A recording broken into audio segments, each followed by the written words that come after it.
Only reds or green, only red or green అన్నాడు. Red ఓన్లీతో వచ్చే రిలేషన్, సమ్ము సమ్ నాట్ రెండు ఒకేసారి వస్తాయి మనకి ఓన్లీ ద్వారా.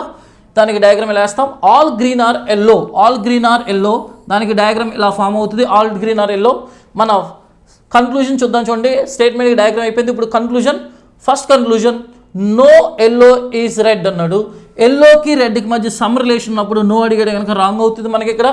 Next second conclusion, some yellow or red, ఎల్లోకి రెడ్కి సమ్ రిలేషన్ ఉంది కనుక ఇక్కడ మనకి సెకండ్ కన్క్లూజన్ రైట్ అవుతుంది. మనకున్న ఫస్ట్ కన్క్లూజన్ రాంగ్ అయ్యి సెకండ్ రైట్ అయింది కనుక మన answer only two follows. Okay, మనకి స్టేట్మెంట్లో ఓన్లీ ఉందని కన్క్లూజన్స్ కూడా డిఫికల్ట్గా అడుగుతారని స్టూడెంట్స్ కన్ఫ్యూజ్ అవుతుంటారు. కానీ మనకి ఓన్లీ ఉందని కంగారు పడాల్సిన అవసరం లేదు.